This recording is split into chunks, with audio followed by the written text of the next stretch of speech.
Yes, ladies and gentlemen, this video will help you with writing percents as expressions. Now this is two different situations here. You got 40% of a number and then 40% off a number. See, there's just one letter difference, of and off, but it makes a big difference in how you would set it up.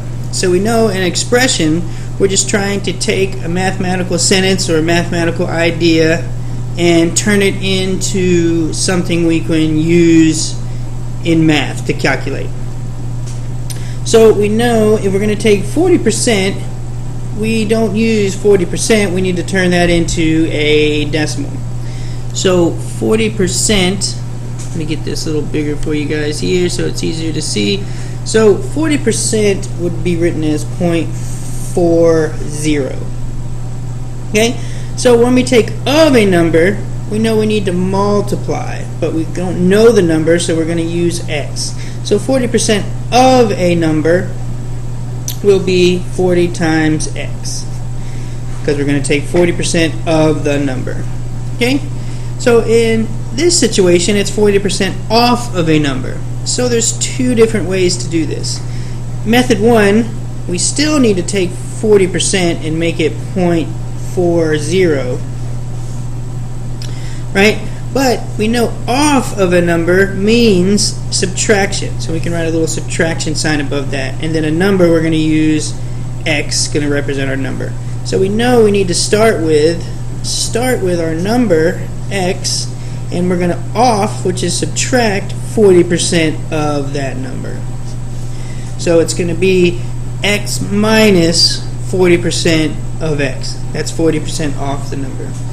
The other way to look at it is, well, we know if 40% off of a number, right, is 40% minus the number, we know that technically we can use 60% of that number, right?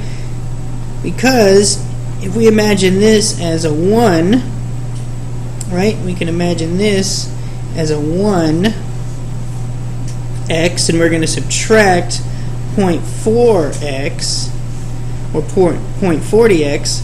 We know that 1 minus 0.4 will leave us 0.6x. Well, we can just drop the 0 and say 0.6. Okay? So another way to look at that too is if the number is 100% and we're minusing 40% of that, that will leave us at 60% of that number. Alright, so that's another way to look at it. 100% minus 40% equals 60%, and we represent that as 0.6. Alright, so when you see these two, 40% of a number, you just multiply times the number. 40% off means you really need to subtract. I hope this video helps. Stay tuned for more.